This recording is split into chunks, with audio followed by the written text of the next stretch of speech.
कर्पूर गौरम करुणावतारम संसार सारम। ओम शिवा, जय माता दी। आज बात कर लेते हैं कि कौन सी ऐसी 9 गलतियां होती हैं जो अनजाने में हमारे से हो जाती हैं, जिससे कि धन के लिए जो हम उपाय कर रहे होते हैं वो पूर्ण रूप से हमारे को फल नहीं दे पाते हैं। सीधे अर्थों में मतलब आजकल की लैंग्वेज में आपको समझाने के लिए कि मान लीजिए करोड़पति बनने के लिए आपने इन 9 बातों का ध्यान रखना है। ऐसे समझ लीजिए, आसानी से समझ में आ जाएगा आपको, और मैं भी आपको अच्छे से समझा पाऊंगा। आपको ध्यान होगा, इससे पहले 2-1 एपिसोड पहले धन प्राप्ति के लिए सरल उपाय दिए गए थे। ऐसा समझ लीजिए कि ये जो एपिसोड है ये उसी कड़ी में दूसरा है, दूसरी कड़ी है, दूसरा पार्ट है। एक प्रकार से आपने उन 9 उपायों में से कोई भी एक उपाय चुनना था और उसको करना था, जैसे विधि मैंने समझाई थी आपको। उसके बाद अब आगे समझते हुए कि हमने उन उपायों के साथ साथ किन 9 बातों का हमेशा ध्यान रखना है, जिससे कि हम आगे बढ़ते ही रहें, ऊंचे उठते रहें। इंपॉर्टेंट है ये। तो चलिए मैं शुरू करता हूं। आप कॉपी पेन लेके बैठ जाइए और प्रेम से नोट करिए। बेसिकली ये 9 चीजें हैं, 9 बातें हैं जिनका आपने हमेशा ध्यान रखना है। पहला है, आपके घर का जो मंदिर है उसमें आपने कभी भी खड़े होकर पूजा नहीं करनी है। जो लोग करते हैं वो आप करते रहिए। मैं एकदम से आपको ये नहीं कह रहा हूं कि भाई आपको बस बता दिया और एकदम से आप चेंज करिए। पहले पूरा सुनिए और समझिए, फिर अप्लाई करिए अपने सराउंडिंग्स के अनुसार। समझिएगा आप इस बात को। खड़े होकर पूजा जब आप करते हो तो एनर्जी जो होती है, हमारी स्कैनिंग में एनर्जी होती है, वो आगे मजबूती से बढ़ नहीं पाती है। तो सबसे बढ़िया क्या होता है, सुख आसन में, सुखपूर्वक किसी भी आसन में जैसे आपको सुविधा हो बैठिए, और बैठ के ही हमेशा पूजा करनी चाहिए। जो घर का मंदिर है उसके संदर्भ में मैं आपको बता रहा हूं। तो ये भी एक प्रकार की चीज आपको पता होनी चाहिए। दूसरा, घर का मंदिर हमेशा आपके आज्ञा चक्र, अजना चक्र के समानांतर या उससे ऊपर ही होना चाहिए। पहले उपाय में आपने क्या समझा कि आपको बैठ के पूजा करनी चाहिए। दूसरे में मैं क्या बता रहा हूं आपको, दूसरी बात क्या समझा रहा हूं कि जो घर का मंदिर है, देखिए जहां ये तिलक लगा हुआ है ये आज्ञा चक्र है, ये गुरु स्थान होता है।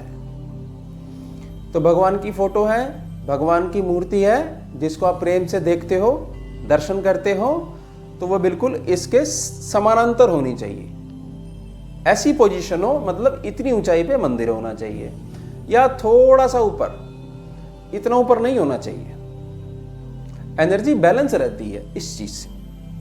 मैं ये बिल्कुल नहीं कह रहा हूं कि जो खड़े होकर पूजा कर रहे हैं, जिनका मंदिर जैसे मैं समझा रहा हूं वैसा नहीं है तो कृपा नहीं मिलेगी। मैं केवल एनर्जी के बैलेंसिंग की बात कर रहा हूं। यहां पर जो होगी तो बहुत अच्छे से बैलेंस हो जाएगा। समझिएगा इस बात को, और यह बात भी आपको बहुत अच्छे से पता होनी चाहिए। खासतौर से जो घर की स्त्रियां हैं, लेडीज हैं, माताएं हैं, उनको तो पता ही होनी चाहिए। तीसरी बात, नित्य की पूजा का आसन, जो भी आप डेली पूजा करते हो, आरती उतारते हो भगवान की अपने घर में, नित्य की पूजा का आसन कुशासन ही होना चाहिए, जिस पर लाल ऊन से बना हुआ कोई भी कपड़ा बिछा हुआ हो। देखिए, पहले उपाय समझाता हूं, फिर यह बताता हूं कि क्यों इसकी जरूरत है हमारे को, और क्यों इससे लक्ष्मी जी बैलेंस होकर रहती हैं। कुशासन होती है कुश का आसन बना होता है, कुश घास का बना हुआ आसन होता है, वो जो गृहस्थी है वो उसी के लिए एक प्रकार से समझ लीजिए। पूजा की सामग्री जहां मिलती हो, पूजा की पुस्तकें जहां मिलती हो या अन्य सामग्री पूजा पाठ से रिलेटेड जहां मिलती हो, वहां पर कुशासन आपको मिल जाएगा। और कुश आसन यानी कि आपने नंगी जमीन पे नहीं बैठना है या कोई भी ऐसे कपड़ा वगैरह बिछा के मत बैठ जाया करिए, यही परफेक्ट है कुश आसन। कुशासन इतना बड़ा होना चाहिए कि आपके शरीर का कोई भी पार्ट को, पैर, उंगली, इवन कोई आपके शरीर पे पहना हुआ कपड़ा भी जमीन पे टच ना हो, इतना बड़ा आपने लेके आना है। वो आप अपने हिसाब से देख के लाइएगा। फिर जो ऊन है लाल रंग विशेषतर, उससे बना हुआ कोई भी कपड़ा हो, किसी भी तरीके से आप घर में भी बुन के उसको बिछा सकते हैं, उस पे ही आप बैठा करिए। अब ये उपाय क्यों दिया गया? ये उपाय इसलिए दिया गया जो भी आप पूजा करते हो, जो भी आप पाठ करते हो, जिस भी शक्ति को आप याद करते हो, उसका आशीर्वाद जिस भी ऊर्जा रूप में आता है, अगर आपका बेस मजबूत नहीं होगा, यानी कि आसन अच्छा नहीं होगा आपका, तो उस कृपा की अर्थिंग हो जाएगी। मान लीजिए आपने संकल्प लिया 1.25 महीने का और पाठ ले लिया, मान लीजिए शिव चालीसा का पाठ ले लिया, भाई आपने शिव चालीसा पढ़नी है, तो शिव चालीसा के मंत्रों से जो उत्पन्न हुई ऊर्जा है, अगर आपका आसन मजबूत नहीं होगा तो अर्थिंग हो जाएगी उसकी, ऐसे समझ लीजिए। और फिर आपकी श्रद्धा के ऊपर बात आ जाएगी और गुरु की गाइडेंस नहीं होगी तो आपको लगेगा भाई कुछ नहीं रखा इन चीजों में, हमने इतनी श्रद्धा से किया लेकिन कोई फल नहीं मिला। अरे फल तो अर्थिंग हो गई, धरती माता के पास चला गया। इसलिए आसन पहली चीज। दूसरी चीज क्या चीज होती है, मैं वैसे थोड़ा सा इसका जिक्र कर देता हूं, वैसे तो विशिष्ट वीडियो इस पे मैं बनाऊंगा। 3 ग्रंथियां होती हैं हमारे शरीर में, ब्रह्मा ग्रंथि, विष्णु ग्रंथि और रुद्र ग्रंथि। इसमें किसी भी प्रकार का, भले ये सोई हुई हो, अगर थोड़ी सी भी हलचल होगी तो भी आपके पाठ की करी हुई एनर्जी अर्थिंग हो जाएगी। जो ललिता सहस्त्र नाम का पाठ करते हैं, जो भक्त माता ललिता का पाठ करते हैं, सहस्त्र नाम मतलब 1000 नाम माता के हैं, उसमें जो माँ हैं, जो शक्ति हैं, पूरे उनके शरीर का पूजन है और उसी में पूरा तंत्र समझाया गया है, देवी तंत्र पूरा समझाया गया है। इसलिए मैं अक्सर सलाह देता हूँ जो देवी भक्त जो हैं कि आप असीम ऊंचाइयाँ छूना चाहते हैं, देवी की कृपा प्राप्त करना चाहते हैं और माँ को अनुभव करना चाहते हैं जिसने इस ब्रह्मांड को पैदा करा, तो ललिता सहस्त्र नाम आपको जरूर पढ़ना चाहिए नित्य अभ्यास में। खैर, उसमें भी 3 ग्रंथियों का जिक्र है।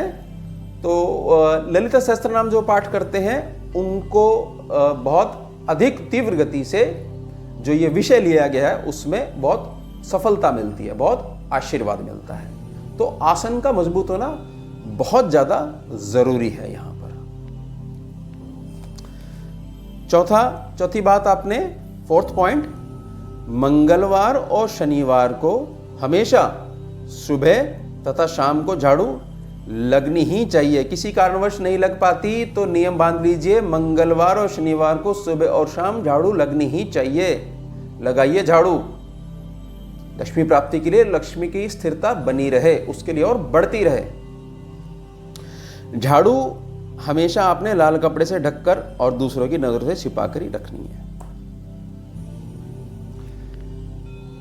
जो घर की जो झाड़ू होती है वो पूर्ण रूप से लक्ष्मी होती है। फूल झाड़ू, उसको बहुत अच्छे से पूरा का पूरा, मतलब जहाँ से झाड़ू शुरू होती है, जहाँ पर झाड़ू खत्म होती है, पूरा एक बहुत अच्छा सा लाल कपड़ा लेके आइए और उसको ढक के रखिए। वो घर के अंदर लगती है, बाहर मत लगाई करिए। बाहर के लिए सीख वाली झाड़ू होनी चाहिए हमेशा। जो ब्यूटी पार्लर पे एक वीडियो बनी थी, उन उपायों में भी मैंने इस उपाय का वहाँ थोड़ा सा जिक्र करा था। वो भी लक्ष्मी के संदर्भ में ही था, ये भी लक्ष्मी के संदर्भ में है। और छुपा के हमेशा झाड़ू रखनी चाहिए। झाड़ू का एक स्थान होना चाहिए। झाड़ू की बेकदरी नहीं होनी चाहिए। जूतों के पास रख दी, कहीं भी उठा के फेंक दी, कैसे भी उठा ली। और झाड़ू साफ करके हमेशा रखा करिए। थोड़ा बाल वगैरह उसमें अटक जाए फूल जो होते हैं उसके उसमें उलझ जाएं तो उनको हटाइए, प्रेम से रखिए, उसका आदर करेंगे, ये बात नोट करी जाती हैं, फिर ब्लेसिंग्स आपको एक्स्ट्रा मिलती हैं। 5वां, 108 दिन में एक बार,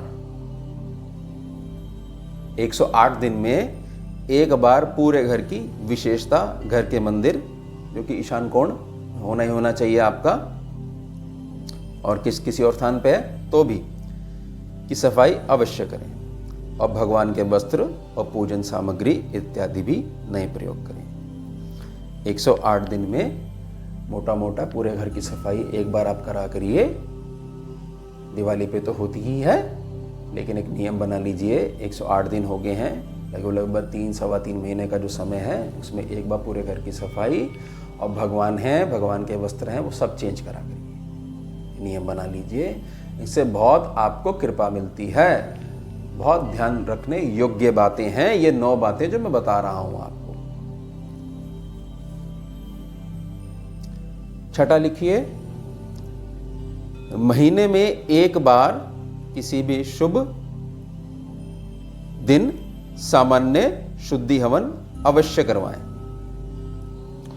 या हफ्ते में किसी भी एक दिन या फिर नित्य शाम की संध्या के समय देसी गौ माता के गोवर्धन के कंडों की धुनी को श्री मंत्र जाप के साथ पूरे घर में दिखाएं।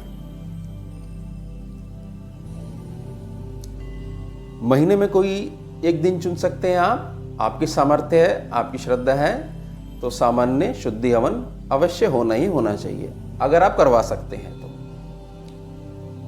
जो जिनकी सामर्थ्य है, क्योंकि सामग्री भी लगेगी, ब्राह्मण देव भी आएंगे और भोजन भी होगा उनका, और दक्षिणा भी देनी पड़ेगी, तो मैंने एक शब्द जोड़ दिया आपकी सामर्थ्य अनुसार। पहली चीज तो ये बहुत उत्तम।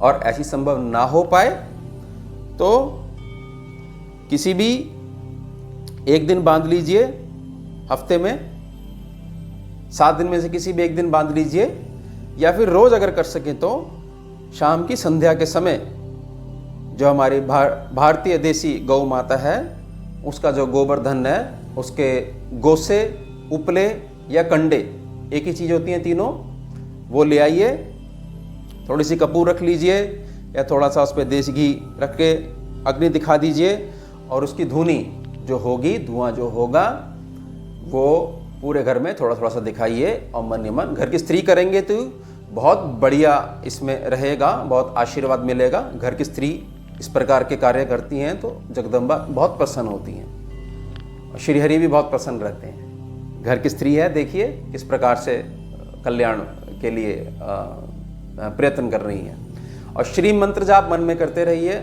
और दिखाइए, और उसमें थोड़ा सा अच्छा करने के लिए जैसे चंदन का चूरा आता है तो थोड़ा सा वो छिड़क दीजिए, तो एक महक भी हो जाएगी। और बहुत रात में मत करिएगा इसको, और इतना ज़्यादा भी मत करिएगा कि बहुत ज़्यादा धुआं हो जाए घर में। जैसे बहुत ज़्यादा भक्ति जो करते हैं वो क्या करेंगे, मंदिर होगा, भगवान होंगे, और इतनी बड़ी अगरबत्ती वहाँ जला देंगे, इतनी बड़ी धूप जला देंगे कि भगवान को तो खांसी जुकाम सब हो जाएगा, और उनको लगेगा बहुत बढ़िया हमने पूजा करी। हृदय से होती है पूजा, अगरबत्ती या धूप बत्ती के साइज से नहीं पता लगता कि आप कितने बड़े भक्त हो। थोड़ा थोड़ा है, ईश्वर को भी समझिए, वो भी जागृत है, चैतन्य है, वो भी शाश्वत है वो। इसलिए ऐसी चीजें ना करा करिए जिससे ये पता लगता हो कि आप भावना नहीं है आपके अंदर कुछ, वह एक मशीन है। आप बता दिया ऐसे करने से ये होता है तो बस आपने कर दिया, किसी की भावना का आपने ध्यान नहीं रखा, और उसमें अगर जागृत अवस्था आपको नहीं दिखाई देती फिर क्या उपाय काम करेगा आपके ऊपर? वो मशीन थोड़ी है कोई, वो तो ध्यान रखिएगा इस चीज का। इसलिए जो हवन करवा सकते हैं हवन करवा लीजिए, अदरवाइज अगर आप ऐसा भी करते हैं तो भी कृपा बहुत लंबे समय तक बनी रहती है और शुद्धि हो जाती है। गोवर्धन का जो है आप धुआं दिखाते हैं तो धुनी दिखाते हैं, शुद्धि हो जाती है एक प्रकार से। 7वां लिखिए, हर महीने अपने घर की मुख्य पानी की टंकी सफाई अवश्य करवाएं और उसमें थोड़ा सा गंगा जल अवश्य मिलवाएं।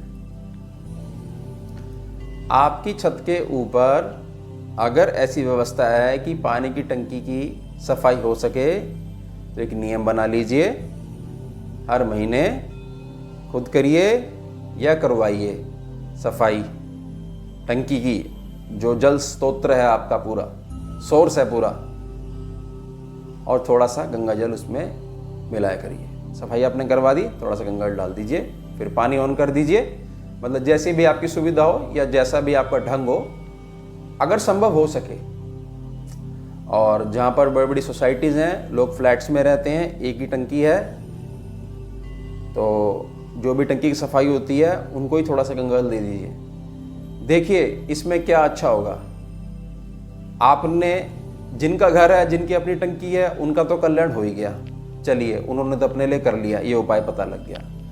लेकिन ये सोसाइटी वगैरह में रहते हैं जहाँ पे एक ही टंकी है और उसी से, क्योंकि वहाँ भी सफाई तो होती ही है, सोसाइटीज़ में भी सफाई होती है, तो आपका जो किया हुआ कार्य है उसका आशीष सबको मिल गया। तो जिन जिन के लिए, जिन जिन के घर में पानी गया, तो भगवान ने वो भी भावना आपकी नोट करी, फिर उतने गुना आपको फल दिया। मान लीजिए 100 घरों में पानी गया, सफाई हो गई, और आपको पता है ये बात, आपने बताया भी नहीं, भैया ये थोड़ा सा गंगा जल मिला देना, सबका कल्याण हो जाएगा, मिलवा दिया आपने गंगा जल। तो 100 गुना में 10 = ये कृपा आपको आपके अकाउंट में जुड़ेगी, बहुत कल्याण होगा। क्योंकि आप दूसरों के बारे में आपने सोचा कि चलिए मुझे पता है, मैं सबके लिए ही कर देता हूँ, ये कर देती हूँ। 8वां लिखिए, और ये बहुत इंपॉर्टेंट है, और लक्ष्मी जी को ये बातें जो ये लोग ये करते हैं, गलतियां अच्छी नहीं लगती, माता रानी प्रसन्न नहीं होती, रूठ भी सकती है। समझेगा पहले इसको। अपने फटे हुए या उधड़े हुए वस्त्र किसी को भी नहीं दिया करें, अपितु इसकी एवज में, इसके बदले साफ व उत्तम सिले हुए कपड़े ही जरूरतमंदों को दिया करें। बहुत अच्छी बात है, आप कपड़े देते हैं, वस्त्र दान करते हैं, किसी के भी काम आते हैं, आपको आशीर्वाद मिलेगा। लेकिन अगर आपकी भावना ये रहती है कि आपका कपड़ा फट गया और आपने किसी को उठाकर दे दिया, देखिए आप दे रहे हैं तो बहुत अच्छे तरीके से बड़ा झुक के दीजिए। मैं ये नहीं कह रहा हूं कि आप नहीं दीजिए, मैं सिर्फ ये कह रहा हूं कि फटे हुए वस्त्र हैं तो कम से कम सिलाकर उनको दे दीजिए। और अगर इसी हालत में है, वो किसी को नहीं दिया जा सकता, या फिर इतने ज़्यादा फट चुका है कि उसकी सिलाई होनी थोड़ी मुश्किल है, तो फेंक दीजिए उसको, या घर में ही कहीं यूज़ कर लीजिए। बहुत सारे घर में कार्य होते हैं गृहस्थी वालों के, तो वहाँ यूज़ कर लीजिए। क्यों किसी को देते हो?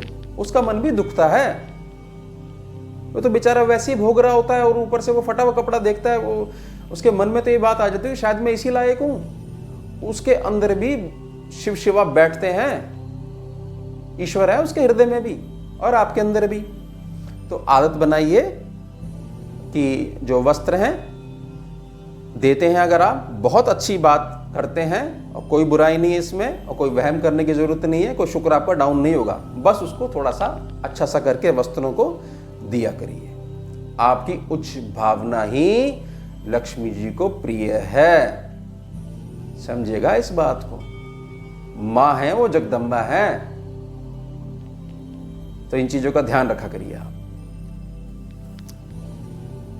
9वां है, और ये काफी इंपॉर्टेंट है, और ये इसको मैं बहुत अच्छे से आपको समझाता भी हूं। आपका जन्मदिन जो है, यानी अपने जन्मदिन पर रुद्राभिषेक अवश्य करवाएं करें, और इस शुभ अवसर पर थोड़ा अन्नदान भी अवश्य करा करें। हमारा जो जन्मदिन होता है, जिस दिन हम पैदा हुए हैं, वो बहुत खुशी का दिन होता है सभी के लिए, हमारे परिवारजनों के लिए, माता पिता के लिए, या घर में जो बुजुर्ग हैं सभी के लिए।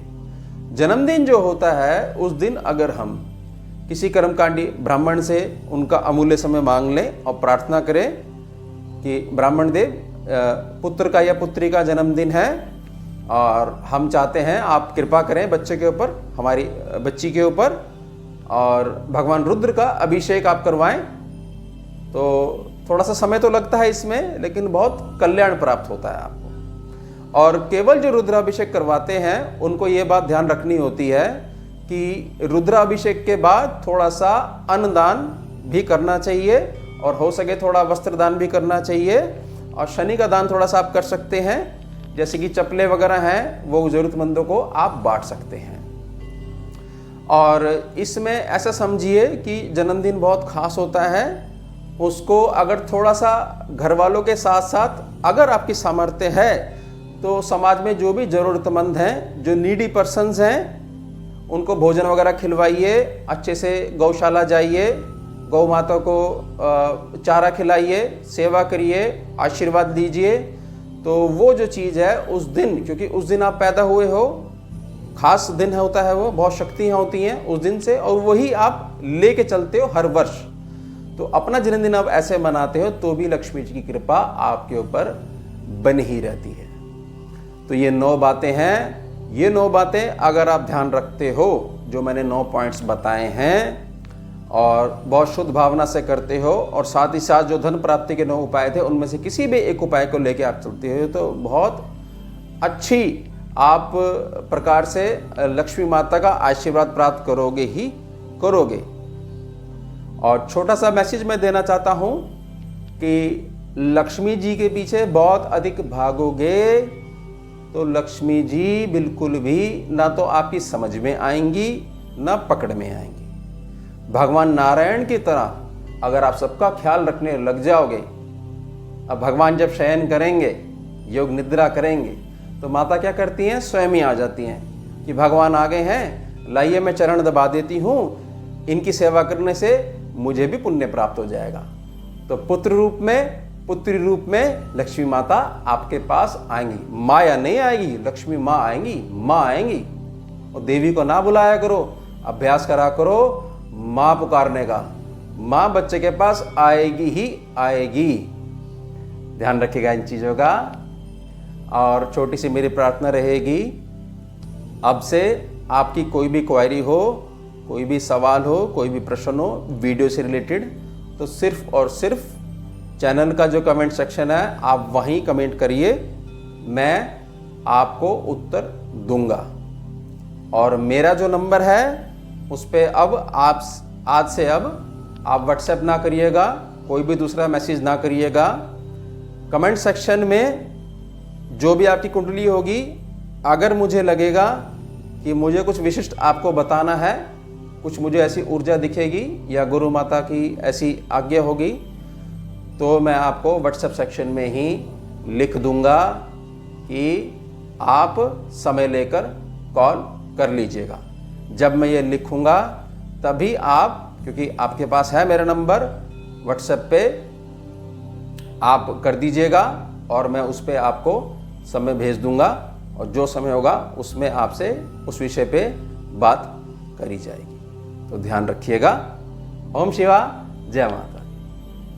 सारम भुजगेन्द्रहारम कर्पूरगौरम करुणावतारम